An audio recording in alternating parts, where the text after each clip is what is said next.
often those of us on a spiritual path are here because we resonate with wanting to connect to something bigger than ourselves. We want to be connected to the whole. We want to be in service to the whole. We want to live a life that's in alignment with a deeper order, in touch with the whole, in service to the whole, that is about the upliftment of life, consciousness, humanity. And that is, we can feel inherently in that, that's what would give my life meaning. The only meaningful life would have to be one that's not just about me. And we live in a culture that's so about the glorification of the self and the fulfillment of the self. I think spiritually we feel there's much more and we're aiming for more. So I'm naming that, these two things are going on in us simultaneously. This tendency to just try to feel better is very deeply rooted in our psyche. But we also have a spiritual drive that's really a self-transcending drive. It's a drive to participate in the greater event, the great project of consciousness awakening, however we personally, conceptualize that. So, and yet, how do we bring that higher drive front and center and start to cultivate that, strengthen that, respond to that, and really have our practice be rooted in that?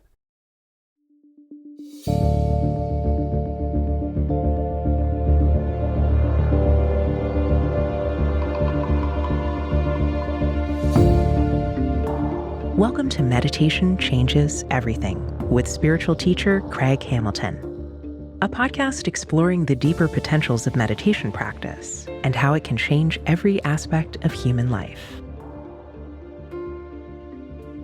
In this episode, Craig explores a common trap on the spiritual path, using our practice to avoid the very things we're meant to face. It's called spiritual bypassing, and it shows up in all kinds of ways. Maybe we turn to meditation to escape uncomfortable feelings, or we lean on spiritual ideas like everything happens for a reason instead of facing what's actually going on. It can be subtle, but over time, it keeps us from growing in the ways that matter most. Craig explores how to recognize these patterns in ourselves and how to shift into a deeper kind of motivation for practice, one that's not just about feeling better, but about being in service to something greater. We hope you enjoy the show. Here's Craig.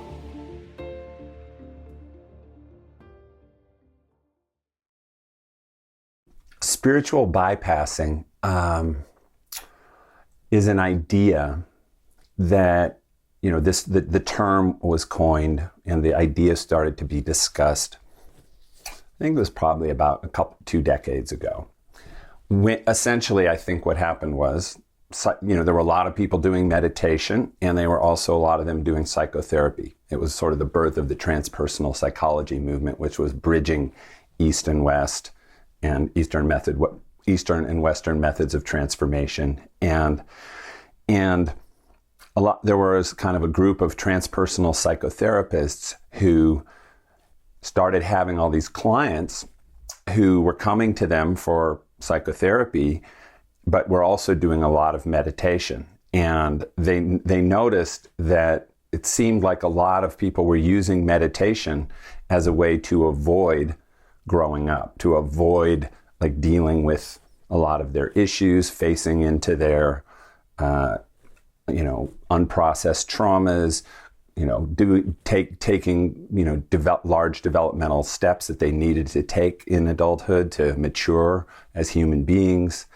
And that in a sense, the original idea of spiritual bypassing was, oh, look, people think that they can kind of get away from the difficulties of life, get away from the pains and challenges of growth by just doing these spiritual techniques. And it's my sense that that's kind of where the whole notion emerged. But then the discussion around it widened, and it started to include anything that people, all the different ways that we use spirituality and religion to kind of avoid the reality of life. So some examples of spiritual bypassing, because this is something that you've no doubt seen other people do, and maybe seen yourself do. It's, of course, always easier to spot spiritual pathologies or any pathologies in other people than it is in ourselves. So you'll probably recognize some of these in others or yourself. But so for instance, people who meditate as an attempt to sort of transcend complexity. So like to numb out or distance ourselves from uncomfortable aspects of life, uncomfortable feelings, difficult circumstances that need to be addressed, but we just, I'm just going to go meditate so I can feel that calm, peaceful place because life just feels too overwhelming. So that's kind of an example. Another example is going to spiritual workshops, spending time with spiritual teachers, going to retreats with the goal of getting high. You kind of using spiritual practice as a kind of drug to get into higher states of consciousness where we just feel wonderful, but all with the goal to sort of avoid simply surrendering to what is, being with what is, and avoid doing the really more challenging work that spirituality requires, which is facing into all of our own unconscious ego tendencies, evolving out of them, developing, higher psychological, emotional, moral, spiritual structures in consciousness. So that's kind of another example of it. There's this example that's interesting, which is a little different, which is how we use spiritual beliefs to bypass. So for instance, something's not working in your life, or there's a big problem in our relationship, or often I've seen this one a lot with people around finances, like their finances aren't working or they're having issues with their career. And they'll cling on to spiritual beliefs like, well, everything happens for a reason, so I can't really know what the divine plan is. Maybe the universe is doing this to teach me a lesson. This is all, I guess, part of a cosmic plan or divine order. I just need to trust in God or the universe and everything will work out as it's meant to. Maybe this is part of my healing process, or, my life's a mess, which must mean I'm really transforming and awakening. I've really seen that one a lot in meditators and even people who are doing a lot of serious spiritual work. When things start going bad, rather than turn toward it and say, wow, am I making a mistake? Am I, do I have errors in judgment? Did I do the wrong thing? Is there something I really need to take responsibility for? They just say, oh, wow, this must be because I'm waking up and transforming. That's why everything's falling apart. And, you can kind of see there can be a layer of truth in any of those, but they're all an invitation to bypass, to avoid dealing with what needs to be dealt with. Or, just another one is, you've probably noticed we're confronted with difficulties and we think, well, I'm just going to stay positive and, put on a happy face, because that's what a spiritual person would do. Just be happy all the time, even when things are falling apart. As opposed to getting interested in seeing what's causing the problems, what we could do about them, maybe where we need to change in some big ways. So again, I think that's probably no examples, but you can kind of just see how each one of these different examples, they're just ways we're trying to take a detour around something that we actually need to go straight through, I guess would be to take the metaphor all the way through. And it's very interesting from the point of view of bypassing, right? Because all of us know we have stuff, things that trigger us, habitual ways of relating that aren't healthy or aligned with our, awakening process, things that trip us up again and again.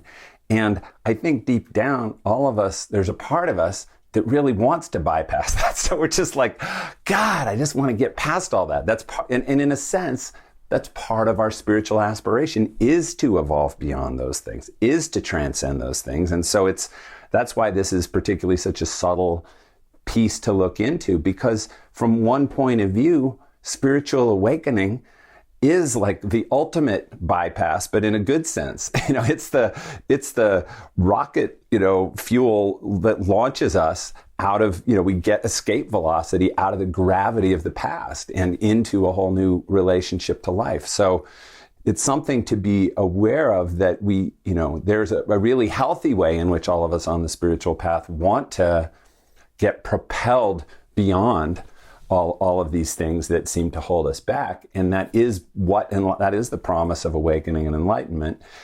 So that's good. And we don't want to start to, think, oh, well, because some people get into talk about spiritual bypassing and go too far the other way. And it's sort of like, well, no, you just have to stay in, the recognition that you're never going to really be able to change that much. And you just have to stay in the sort of messy truth of your unevolved humanity, and that's sort of what it means to live an authentic life. So how do we relate to the fact that we have things that still need to evolve, that we may not be fully conscious of a lot of our habits and tendencies yet, without, on the one hand trying to bypass them, but on the other hand staying stuck in them? And I think if we become more conscious of these tendencies, not afraid to look at them, because we're not trying to bypass them, so we're not afraid to look and see, oh, I totally am trying to spiritually bypass all the time. Like I have an uncomfortable day and I just want to go and, listen to one of those spiritual audios to make me feel better. It's like the most common thing on the spiritual path. We all do it, but when I go, oh, but that's not me pursuing awakening. That's me trying to use spirituality as a kind of drug or, kind of feel-good system. But just to be able to look at that, to know that, to not have shame on ourselves about it, to not be afraid of that, to not think that's going to keep me from being free so I can't face it, but to really to have that relationship to all of our ego tendencies is a big part of how we really wake up and grow up. It's a big part of how we can be free now, which is the whole point of the direct awakening approach. No, we can be free now. It doesn't mean you aren't challenged by these things. It doesn't mean they don't keep recurring. How do you be free even with them arising? By being aware of them, making room for them, facing them, and then you have the freedom to not be trapped by them, to not be, in their grip any longer. So as we contemplate this, as we begin to come to terms with this point that, wow, in so many ways, I'm always just wanting to feel better. And even though in so many ways I know better, when I look at how I relate to spiritual life and practice, I'm really so deeply fundamentally still trying to use it to get to some yonder shore of deeper contentment, peace, happiness. Even if we're not aiming for sort of spiritual ecstasy, but we just kind of want to feel okay, good, fulfilled, content, at peace, whatever. As we begin to see that that's, so fundamental to our humanity, and how that's fully then gotten itself woven into how we relate to spirituality and practice, we begin then to look for, well, what could be a different motivation? How could I transform my motivation for practicing? How could I really shift my intention for awakening to somewhere that has really nothing to do with that? See, one of the things that comes up is that when we look, we can often feel a bit empty-handed in that. And this, again, will reveal itself more as you go over time. We start to notice, well,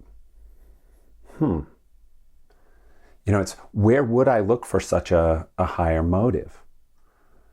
And there's an interesting thing on the spiritual path, which is, you can get to a certain point on the path from a personal motivation, meaning even just the desire to feel good can take you, some distance on the path. It'll get you meditating. It'll get you meditating daily. It'll get you into workshops and retreats and, doing spiritual work, and you'll start to grow and change and evolve from that. So it's not that motivation is itself like not going to get you anywhere. But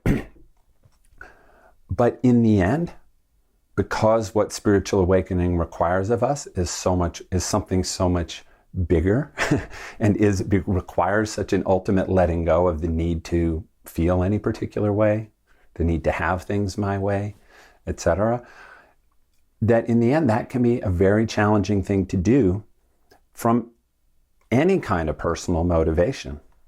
Meaning it's arguably not possible to truly awaken, to really go all the way on our path when we're trying to get there just for ourself.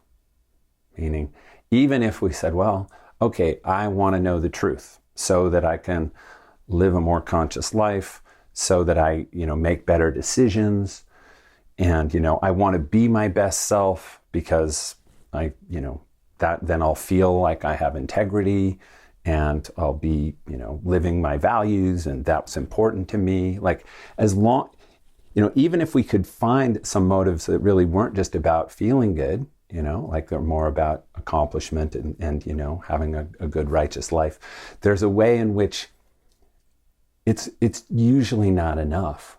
And so in the end, it all points us to how do we awaken to a greater motive? And by a greater motive, what I really mean is a motivation for practice, a drive for being on the path that's not about us, that's not really just personal, that is not about... See, here's a way to look at it. It's one in which me as the character in my spiritual drama, my spiritual journey, where like my goal isn't really about this character getting to some place of, where like I'm not really at the center of the stage in that drama that I've mapped out for myself, or that journey. It's not really about what's going to happen for me and what I'm going to get. Essentially what I'm trying to say is we have to want to be free for a big enough reason, for really a reason that transcends any form of personal motivation. Because personal motivation itself tends to just loop back into some kind of spiritual bypassing. Any form of wanting to do it for ourselves will almost inevitably have some subtle inner narrative of wanting to feel better in the end. So how do we awaken a motivation and begin to ground ourselves in a motivation that's not just about us any longer? It's often work we haven't necessarily done in life, and it's not that we're inherently resistant to it. I'm sure most of us, upon hearing that, feel connected to that. We feel, yeah, right. Because I think, let's also name that most of us on a spiritual path, even if our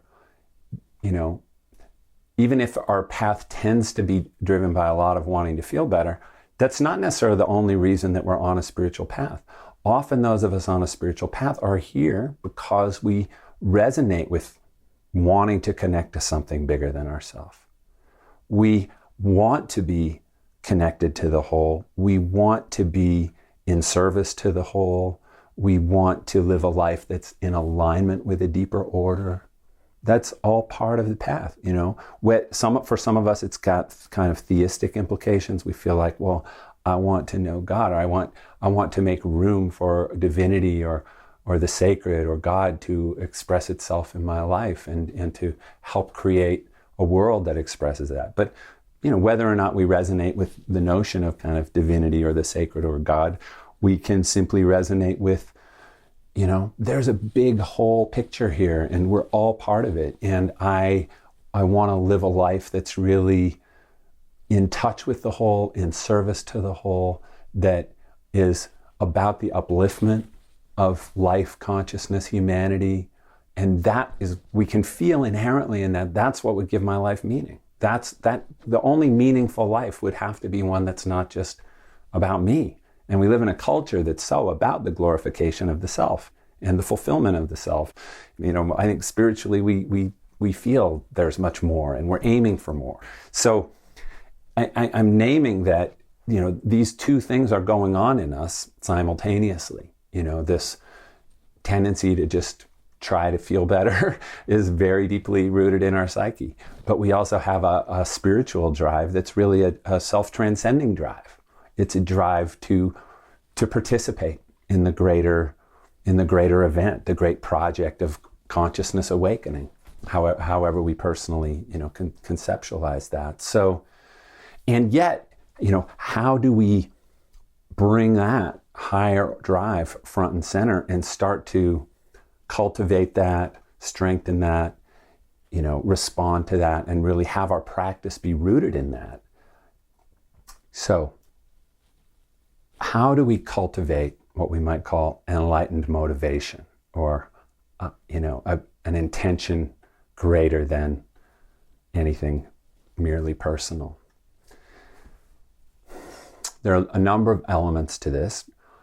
And one traditional, because this isn't a new idea, this was known in the traditions, and in some of the great traditions, it was, students, monks were asked to spend countless hours trying to cultivate right motivation for practice. And some of the elements of that, which I'm going to just talk a little bit about because they're also very alive for me and for us today, are recognizing the true significance of the opportunity to awaken and of the profound impact that awakening can have on the whole, on humanity, on consciousness itself. So, for instance, we can take time and take a moment and really just look at your life in the context of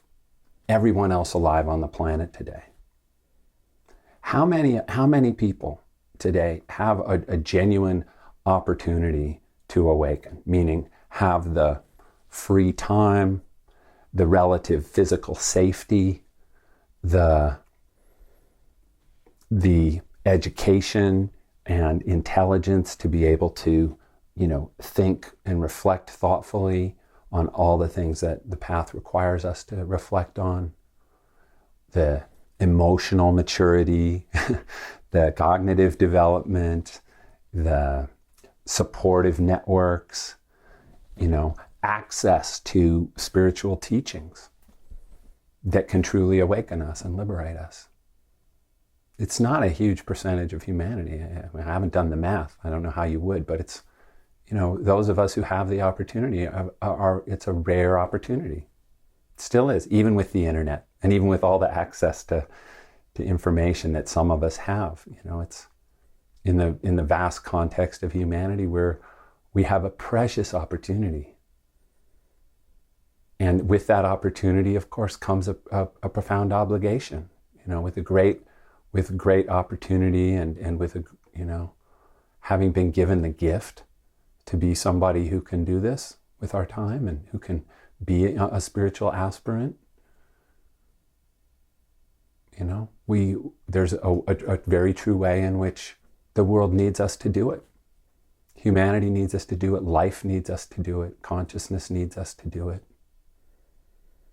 We're certainly not talking here about like being the chosen people, because I don't think we believe there's a chooser out there who's, nominated us. But, you can see where that idea came from. It's however it happened. This is your lot. This is my lot. I'm one of the people who are interested in this and are engaging this. So it's really not about me. It's about me doing this because of all, and so let's talk a little bit about that, the impact that it can have. We look around at the world, all the suffering, the ways in which human beings are still so self-destructive and so destructive to others, the cruelty, the violence, the hostility, the brute self-centeredness that still drives so much of human behavior.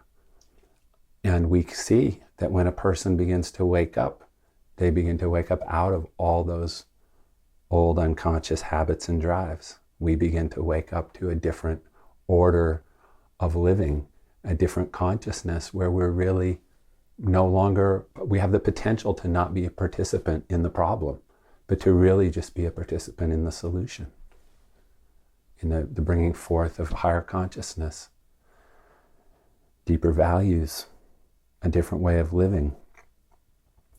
So, again, that potential to participate in that calls us beyond. It's like when you start to connect with these higher drives, and there are many other layers. I mean, I'm just giving voice to a couple, but we start to connect with that. Who cares how I feel? Who cares if I feel good today or bad today? I'm doing this work because of its great significance and because of my great opportunity to participate in it. Even if I had to have a very difficult time and struggle in meditation and struggle in my life for 5 years, as long as I was truly doing the work of the path and doing my practice and participating in this, well, wouldn't that be more important than whether or not I got to feel good along the way? Of course. Of course it would. If we can really root ourselves in that, then of course. And it doesn't really matter how I'm doing today, whether I had a good meditation or not, whether I am feeling inspired this week or not.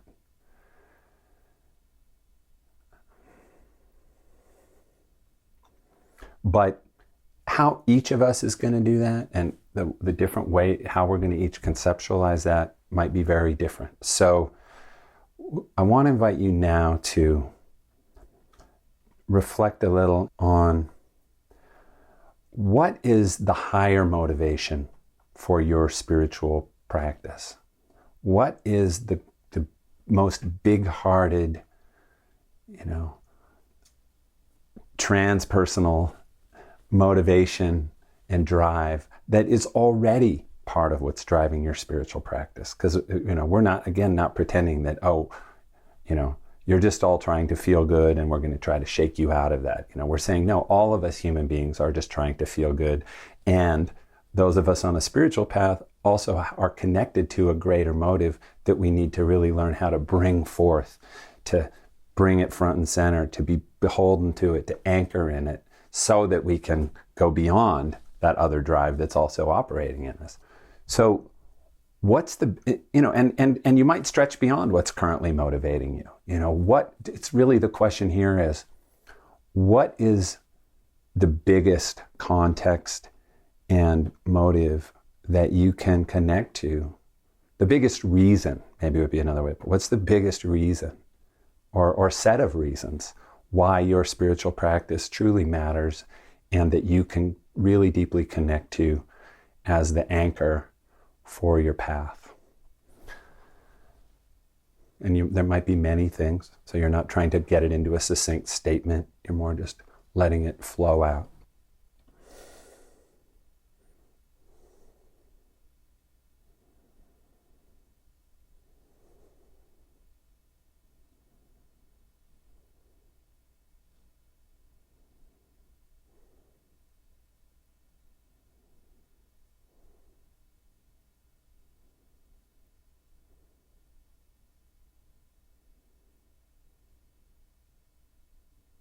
In connecting with this greater vision and deeper motivation, you don't have to pretend that self-interest isn't part of your motivation on the path. We all are partially motivated by self-interest, things we want to get from this. So we're not trying to bypass that truth. We're not rejecting that. But just allow yourself to be lifted above that, to connect with that which is so much bigger than that. So much, what's the context of ultimate significance that's really pulling you on the path? The much greater possibility.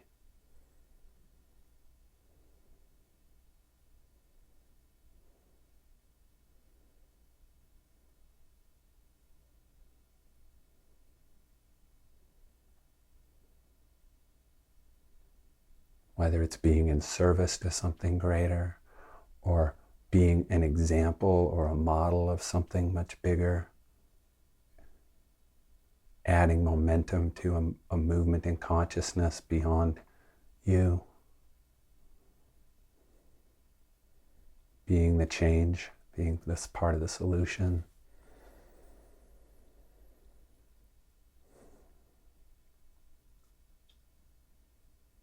Allowing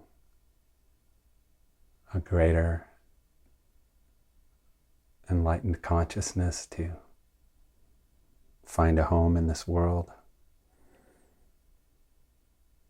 to have a vessel through which it can flow, whatever is true for you now, because this can evolve too.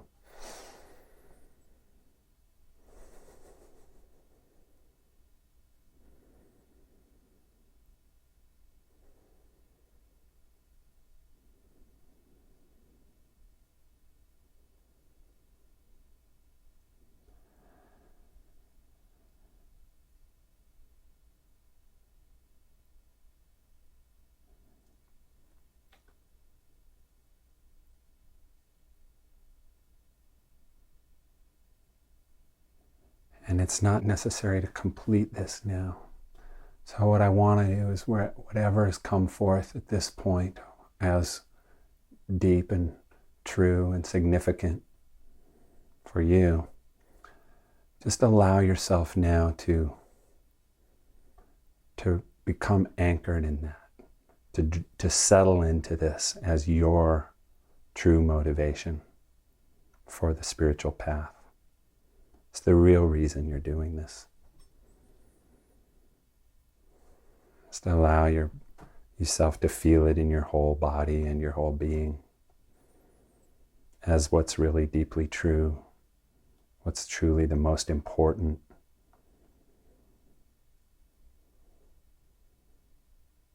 Reason, intention, motive. And just allow yourself, in standing in this and anchoring in this, to just release any other motivations, any smaller concerns. Just let go of all self-concern, which doesn't mean reject it. You're just letting it all fall down to a place of less importance. It's all still there. It's just not the main event. You're letting one thing become the center. One thing become the main event. Your North Star that you can focus on, that you can give your heart to, that you can just... There's a beautiful simplicity in allowing our life to be about one thing. It doesn't mean all the other things go away, but we say, no, in the end, my life's about this one thing. I'm giving my whole life to this one thing. And I'm going to trust that if I give my whole life to this one thing, that all things needful will be taken care of. That the rest will fall into alignment around that one thing. The things that need to be taken care of will also be taken care of within that. But I don't need to worry about the rest. I just need to give my whole heart to this. To the one thing that really matters beyond all other things.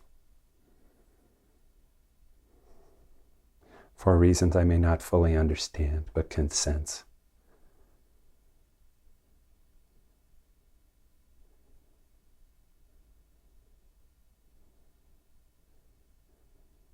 Let me allow myself the freedom to have a single pointed life aimed at the ultimate North Star.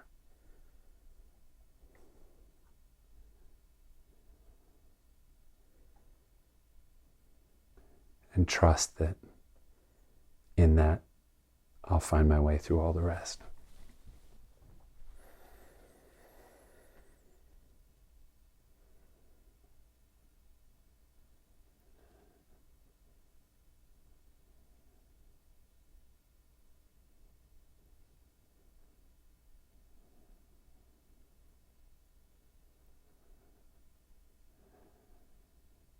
And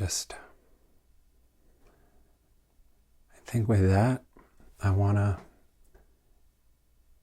really bring us to a close. And I just want to invite you to allow yourself to stay with that, to sit with that, to be interested in how anchoring in this starts to shift the way we relate to all kinds of things. not trying to force anything to happen, not trying to force some shift in motivation, just returning to this, reflecting on this, anchoring in this, noticing what it's like to let this kind of simplicity begin to reorganize our life and our practice, and how it changes our approach to meditation, if it does.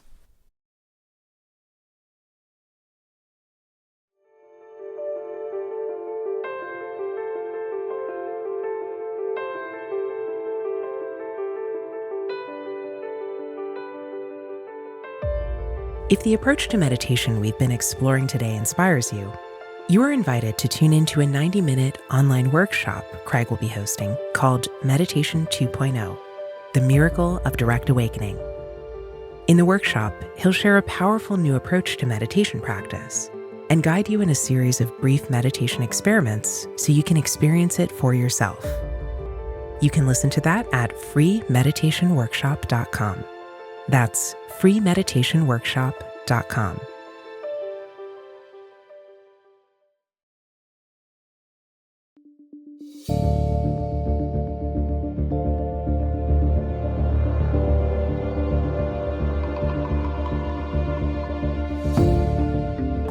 If you enjoyed today's episode, we hope you'll share our show with others.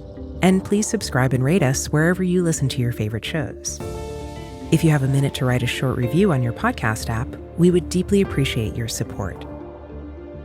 You can stay connected to the show by subscribing to our newsletter at meditationchangeseverything.com. Each week, we'll send you new audios and videos from Craig, and we'll also let you know when we release new episodes of the show.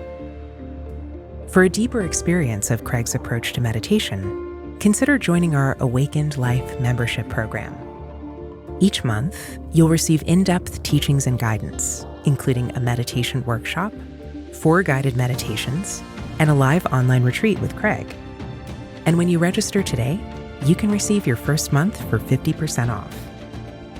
Go to awakenedlifemembership.com to learn more and enroll. That's awakenedlifemembership.com.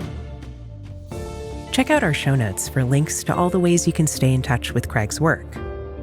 Meditation Changes Everything is created by Craig Hamilton, Susan Fries, Morgan Dix, Stephanie Murphy, Will Bowman, and Richard Klein. From all of us, thank you for tuning in.